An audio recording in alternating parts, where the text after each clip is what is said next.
Hello मेरे प्यारे बच्चों, कैसे हैं आप लोग। उम्मीद करता हूं आप लोग बहुत ही अच्छे होंगे और बहुत अच्छी पढ़ाई चल रही होगी। आज हम लोग करंट इलेक्ट्रिसिटी चैप्टर के अंदर दो इंपॉर्टेंट लॉज हैं, उनको हम लोग अच्छे से सीखेंगे। पहला है बेटा किरचॉफ्स फर्स्ट लॉ, या फिर इसको किरचॉफ्स करंट लॉ भी कहते हैं। इसका शॉर्ट फॉर्म बेटा KCL भी होता है। क्या होता है बेटा? KCL भी इसको बोला जाता है। करेक्ट है ना। अब ये लॉ के डेफिनेशंस पे जाने से पहले हम लोग क्या कहता है डेफिनेशन, वो तो बात की बात है, लेकिन उसका बेसिक मतलब हम लोग समझ लेते हैं, उसके बाद इसके डेफिनेशंस पे जाएंगे। इन लॉज को समझने के लिए एक हमने अरेंजमेंट बनाया हुआ है बेटा, उसको समझते हैं। ये हमारे पास एक ब्रांच है वायर का, और एक ब्रांच ये है वायर का, और एक ब्रांच ये है हमारे पास वायर का। तो तीन ब्रांचेस हैं वायर का, और तीनों का बेटा एक कॉमन पॉइंट है। तीनों का क्या है? एक कॉमन पॉइंट। इसको बोला जाएगा जंक्शन। इसको क्या बोला जाएगा बच्चा? जंक्शन बोला जाएगा। बहुत ही बढ़िया, करेक्ट। आइए मान लेते हैं कि इस वाले जंक्शन से करंट I1 जा रहा है नोड की तरफ, और इस वाले जंक्शन से इस वाले ब्रांच से करंट I2 जा रहा है नोड की तरफ, और इस वाले ब्रांच से करंट I3 निकल रहा है नोड से। आई बात समझ में क्या? यानी इन ब्रांच में करंट जा रहा है नोड की तरफ, और इस वाले ब्रांच से करंट जा रहा है नोड से बाहर की ओर। ठीक है ना। तो ये लॉ क्या कहता है बच्चा? ये लॉ कहता है कि जितने भी करंट इस नोड पे आएंगे, उतना ही करंट को उसी नोड से बाहर भी जाना होगा। लेट सपोज कि I1 करंट आ रहा है, लेट सपोज I1 करंट आ रहा है नोड की तरफ, और I2 करंट भी आ रहा है नोड की तरफ, और करंट I3 जा रहा है नोड से बाहर की तरफ। यानी आने वाला करंट कितना है बेटा? I1 प्लस I2, और जाने वाला करंट भी उतना बराबर होना चाहिए। इसका मतलब I3 जो है वो I1 प्लस I2 के बराबर होना चाहिए। यानी ये लॉ जो कहता है स्टेटमेंट के अनुसार, देखो तो total current entering a junction और अ नोड, जंक्शन बोल दो या फिर नोड बोल दो, बात देखिए, is equal to the current leaving the node as no charge is lost. As no charge is lost को कुछ समय के बाद जानेंगे। अभी तो इतना समझ लेते हैं बच्चा कि आने वाला करंट जो होगा इस जंक्शन पे या नोड पे इज इक्वल टू जाने वाला करंट होगा। इसको एक और डेफिनेशन से हम लोग बता सकते हैं बेटा कि आने वाले करंट को हम लोग क्या मान सकते हैं? पॉजिटिव मान सकते हैं, और जाने वाले करंट को क्या मान सकते हैं? हम लोग नेगेटिव मान सकते हैं। तो इसको इस तरह से भी डिफाइन किया जा सकता है कि I1 बेटा आने वाला करंट है, इसको पॉजिटिव मान लिया हमने, और I2 भी हमारे पास आने वाला करंट है बेटा। ठीक है ना, I2 मान लिया, और जाने वाला करंट कितना बेटा? I3। तो इसको आने वाले करंट को क्या माना था? पॉजिटिव, तो जाने वाले करंट को क्या मानना होगा? नेगेटिव। इसलिए हमने यहां पे I माइनस I3 लगाया, और इसका समेशन क्या कर दिया? 0 कर दिया, क्योंकि किसी भी जंक्शन या नोड पे हमारा नेट करंट कितना होना चाहिए? 0 होना चाहिए। इसका मतलब आने वाला करंट और जाने वाला करंट क्या होना चाहिए? आपस में बराबर होना चाहिए। करेक्ट है क्या? अब आइए इसके दूसरे पॉइंट पे। Junction law is based on the charge conservation. ये है ना बेटा, ये लॉ जो है बेसिकली चार्ज कंजर्वेशन पे बेस्ड होता है। क्यों ऐसा बोलते हैं? ध्यान से सुनना। ये जो इस ब्रांच में जैसे देख पा रहे हो आप लोग, इस ब्रांच में करंट I1 जा रहा है, और इस ब्रांच में करंट I2 आ रहा है नोड की तरफ, और इस ब्रांच से करंट I3 जा रहा है नोड से बाहर। तो इसका मतलब यह हुआ कि charge coming at this node must be equal to charge going from this node. बराबर होना चाहिए दोनों चार्ज, है ना। जितना भी चार्ज आएगा इस नोड पे उतना ही चार्ज बाहर भी जाना चाहिए, as there is no lost in charge. इसलिए ये चीज लिखा गया है। करेक्ट है बच्चा? तो ये समझ में आया क्या बच्चा कि junction law is based on the conservation of charge पे बेस्ड होता है। करेक्ट है? ये चीज दिमाग में रखेंगे। आइए इस पे एक एग्जांपल कर लेते हैं, तो बहुत अच्छे तरीके से समझ में आ जाएगा। सपोज इस ब्रांच में करंट कितना आ रहा है बेटा? 5 एम्पियर आ रहा है, और इस ब्रांच में आ रहा है 5 एम्पियर, और इस ब्रांच से कितना चला गया करंट? 2 एम्पियर चला गया। तो इसका मतलब आने वाला current must be equal to जाने वाला करंट होना चाहिए। तो आने वाला करंट कितना है बेटा? इस जंक्शन पे 5 एम्पियर। तो 5 एम्पियर तो आया इस जंक्शन पे, और गया कितना? 2 एम्पेयर, तो रेस्ट बचा कितना हमारे पास 3 एम्पेयर। कितना बचा बेटा 3 एम्पेयर। तो 3 एम्पेयर जो है इस ब्रांच से करंट चला जाएगा। आया बात समझ में क्या? तो this is called basically Kirchhoff's first law या फिर किरचॉफ्स करंट। क्या नाम है? किरचॉफ्स सेकेंड लॉ या फिर किरचॉफ्स वोल्टेज लॉ भी कहते हैं इसको। इसको बेटा हम लोग KVL भी बोलते हैं। क्या बोलते हैं? KVL बोलते हैं। आई बात समझ में क्या? इससे पहले वाले लॉस को क्या बोलते थे? KCL बोलते थे, और इसको क्या बोलते हैं हम लोग? KVL बोलते हैं, राइट। आइए जानते हैं इसके डेफिनेशंस पे। According to Kirchhoff's voltage law, the voltage around a loop equal the sum of every voltage drop in the same loop for any close network and is equal to 0 के बराबर होना चाहिए। आई बात समझ में क्या? नहीं आया तो देखो ध्यान से, स्टेटमेंट को तो बाद में समझेंगे, पहले क्या कहता है ये लॉ उसको जानेंगे। देखो इस लॉ को सबसे पहले जानने के लिए हमारे पास क्या होना चाहिए? एक क्लोज सर्किटल लूप होना चाहिए। क्या ये क्लोज सर्किटल लूप नहीं है बेटा? क्या बिल्कुल है। ये क्या है? क्लोज सर्किटल लूप है। मतलब ये जो सर्किट है वो क्या है? आपस में क्लोज्ड है। इसको क्या बोलेंगे? क्लोज सर्किटल लूप बोलेंगे। बोलो हाँ या नहीं? ठीक है ना। तो ये लॉ क्या कहता है कि ये लॉ वैलिड तभी है जब आपके पास कोई क्लोज सर्किटल लूप हो। आई बात समझ में क्या? ये लॉ क्या कहता है? ध्यान से सुनना कि sum of the potential drop of every appliances, sum of the potential drop of every appliances must be equal to 0। मतलब इसके अक्रॉस पोटेंशियल ड्रॉप, इसके अक्रॉस पोटेंशियल ड्रॉप, इसके अक्रॉस पोटेंशियल ड्रॉप और इसके across potential drop must be equal to क्या होना चाहिए बेटा? 0 के बराबर होना चाहिए। ऐसा क्यों बोल रहा है? ध्यान से सुनना। ऐसा इसलिए बोला जा रहा है कि मान लेते हैं आपने इस सर्किट में इधर से इधर मूव करना स्टार्ट किया, क्लॉकवाइज मूव करना स्टार्ट किया, और मान लेते हैं आपका स्टार्टिंग पॉइंट ये था, ठीक है ना।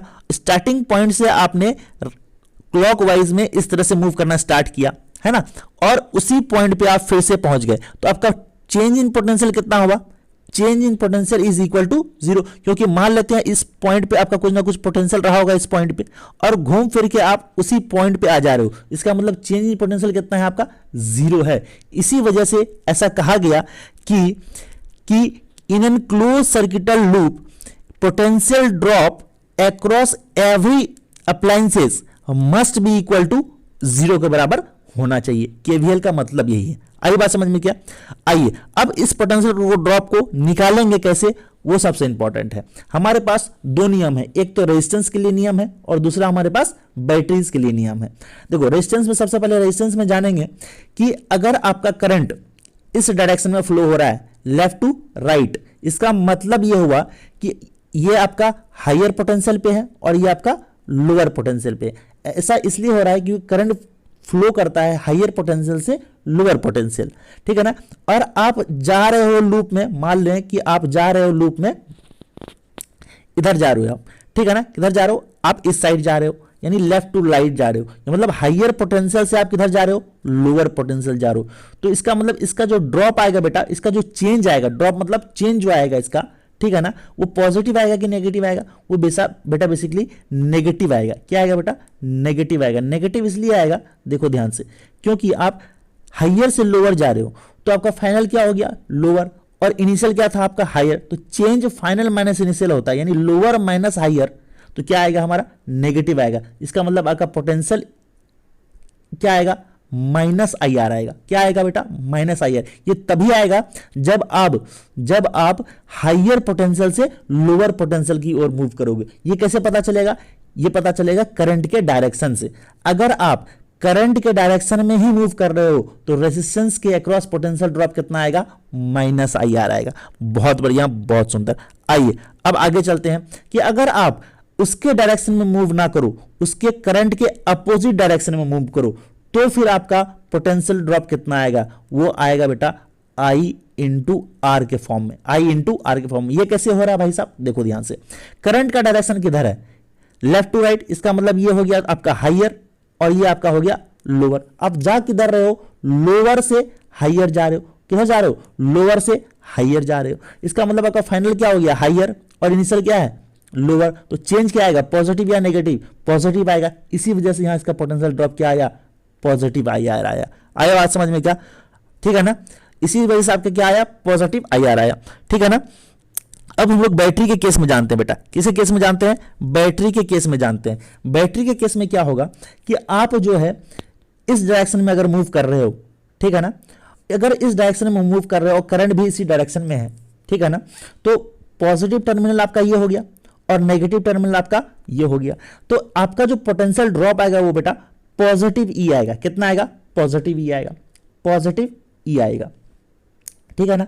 अगर आप बैटरी के करंट के विपरीत मूव कर रहे हो, जैसे इस डायरेक्शन मूव कर रहे हो, तो इधर से इधर आने के बाद आपका फाइनल पॉइंट क्या है, नेगेटिव, और इनिशियल पॉइंट आपका क्या है, पॉजिटिव। तो आपका यहां पोटेंशियल ड्रॉप क्या आ जाएगा, नेगेटिव आ जाएगा। क्या आ जाएगा बेटा, नेगेटिव आ जाएगा। आया बात समझ में क्या, इसी को अप्लाई करके देखते हैं इसमें, ठीक है ना। देखो अगर हम इस लूप में क्लॉकवाइज मूव करें, किधर मूव करें, क्लॉकवाइज, क्लॉकवाइज मूव कर रहे हैं, इसका मतलब ऐसा, ऐसा और ऐसा और फाइनली ऐसा, ठीक है ना। स्टार्टिंग हम लोग यहां से करते हैं बेटा, कहां से करते हैं, स्टार्टिंग यहां से करते हैं। तो जैसे ही मूव करेंगे इस डायरेक्शन में, तो करंट किस डायरेक्शन में है, करंट है हमारा इस डायरेक्शन में, ठीक है ना, करंट हमारा इस डायरेक्शन में। आई बात समझ में क्या। तो इसमें कितने का ड्रॉप आएगा, इस वाले ब्रांच में देखना, इस वाले ब्रांच में कितने का ड्रॉप आएगा, इस वाले ब्रांच में ड्रॉप आएगा -IR1 का। क्यों आया -IR1 का, क्योंकि करंट लेफ्ट टू राइट जा रहा है और हम भी किधर जा रहे हैं, लेफ्ट टू राइट जा रहे हैं। क्योंकि हमने क्या माना था, हमने जो ट्रैवल करना स्टार्ट किया था वो क्लॉकवाइज ट्रैवल करना स्टार्ट किया था, अरे है या नहीं है। तो हम लोग जा रहे हैं क्लॉकवाइज डायरेक्शन में और करंट भी कैसा जा रहा है, क्लॉकवाइज डायरेक्शन में। तो किसी भी रेजिस्टेंस के अक्रॉस अगर करंट का डायरेक्शन में आप मूव कर रहे हो तो उसके अक्रॉस पोटेंशियल ड्रॉप क्या आता है, नेगेटिव आता है। तो नेगेटिव आ गया। उसके बाद आपके पास क्या आता है, एक पॉजिटिव टर्मिनल आया और एक नेगेटिव टर्मिनल आया, है ना। तो अगर आप इस डायरेक्शन में मूव कर रहे हो तो आपका इसका पोटेंशियल ड्रॉप कितना लिखोगे, +E लिखोगे, ठीक है ना। उसके बाद इसके अक्रॉस आ रहे हो तो अब इधर जा रहे हो, तो फाइनल आपका क्या है, कौन सा टर्मिनल है, फाइनल आपका नेगेटिव टर्मिनल है फाइनल। अरे नेगेटिव टर्मिनल है ना ये वाला फाइनल, तो आप क्या लिखोगे, -E2 लिखोगे, ठीक है ना। अब इस ब्रांच में आप मूव कर रहे हो, है ना। तो अब इस ब्रांच में मूव कर रहे हो तो ये हो गया आपका करंट के डायरेक्शन के अलोंग मूव कर रहे हो आप, तो माइनस ऑफ ये IR2 हो जाएगा। इन सभी पोटेंशियल ड्रॉप का समेशन कितना हो गया बेटा, 0 हो गया, ठीक है ना। तो ये हो गया आपका KVL। क्या हो गया, KVL। इसी को स्टेटमेंट के फॉर्म में कैसे लिखा जाता है देखते हैं, आइए।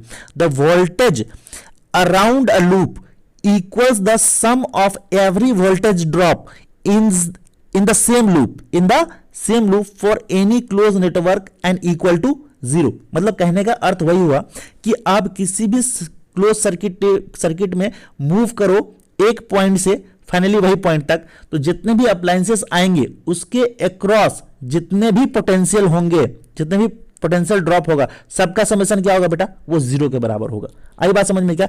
आइए इसको एग्जाम्पल के तौर से समझते हैं बहुत अच्छे से, है ना।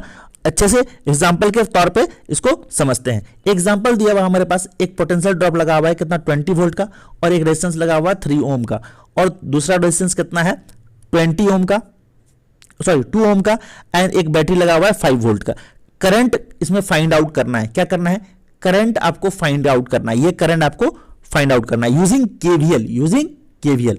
आइए देखते हैं, देखो ध्यान से अगर इसको देखोगे तो क्या पता चलेगा, ध्यान देना कि करंट का डायरेक्शन के अलोंग हम मूव करना स्टार्ट किए। फॉर एग्जांपल करंट के डायरेक्शन में स्टार्ट करना मूव किए। फॉर एग्जांपल देखो इस डायरेक्शन में हमने मूव करना स्टार्ट किया, है ना। तो कह सकते हैं कि ऐसा मूव करना स्टार्ट किया और फिर ऐसा मूव करना स्टार्ट किया और फिर ऐसा मूव करना स्टार्ट किया, है ना, और फिर ऐसा मूव करना स्टार्ट किया। स्टार्टिंग पॉइंट हमारा ये है, क्या है बेटा, ये स्टार्टिंग पॉइंट हमारे लिए, है ना। तो मान लेते हैं अगर हम इधर से इधर जा रहे हैं तो करंट का डायरेक्शन किधर है बेटा, इधर है। तो पोटेंशियल ड्रॉप जो आएगा वो बेटा कितना आएगा, इस बैटरी के क्रॉस प्लस आएगा या माइनस, प्लस आएगा, प्लस आएगा, वेरी गुड, प्लस आएगा। तो आओ देखते हैं कितना आया, इसके क्रॉस प्लस आ जाएगा, है ना। इस सर्किट में करंट कितना माने हम लोग, I माने बेटा, कितना माने हैं, आई माने हैं, है ना। तो वही आई हमको क्या करना है, फाइंड आउट करना है। ठीक है, आइए चलते हैं। अगर इसका हम लोग केवीएल से इक्वेशन लिखना हो तो कैसे लिखेंगे, देखना। तो +20 ड्रॉप आया इसके अक्रॉस, बैटरी के अक्रॉस। इसके अक्रॉस कितना आएगा बेटा, इसके अक्रॉस आएगा, इस ब्रांच में करंट कितना माने थे, आई, तो इसके अक्रॉस कितना आ जाएगा, -3i आ जाएगा। क्यों -3i आएगा, क्योंकि करंट के डायरेक्शन में हम लोग क्या कर रहे हैं, मूव कर रहे हैं। तो करंट के डायरेक्शन में मूव करने के बाद रेजिस्टेंस में जो ड्रॉप आता है वो नेगेटिव आता है, तो नेगेटिव आ गया कितना, 3i। उसी तरह करंट का डायरेक्शन किधर है बेटा, इधर, और मूव किधर कर रहे हैं हम लोग, इधर कर रहे हैं, तो इसके अक्रॉस भी पोटेंशियल ड्रॉप जो आएगा वो नेगेटिव ही आएगा। अरे आया बात समझ में कि नहीं आया। और अब यहां पे बैटरी है, बैटरी का फाइनल टर्मिनल क्या है बेटा, नेगेटिव, तो यहां पे हमारे पास क्या आ जाएगा, नेगेटिव आ जाएगा। और इन सभी पोटेंशियल का सम कितना करेंगे हम लोग, 0 करेंगे। ठीक है ना, इन सभी पोटेंशियल का सम कितना करेंगे बेटा, 0 करेंगे। ठीक है ना, तो हमारे पास एक इक्वेशन बन के आता है। इस इक्वेशन को अगर हम लोग सॉल्व करेंगे, इस इक्वेशन क्या करेंगे, अगर हम लोग सॉल्व करेंगे तो हमारे पास क्या आ जाएगा, 5i = 15, और यहां से i बराबर कितना आ जाएगा, 3 एम्पियर। तो इसका मतलब यूजिंग केवीएल जो है हम लोग इस सर्किट के करंट को फाइंड आउट कर लिए। अरे आया समझ में कि नहीं आया। तो ये चीज बहुत इंपॉर्टेंट है, केवीएल आपको बहुत सारे सर्किट में हेल्प करेगा करंट फाइंड आउट करने में। Thank you for watching.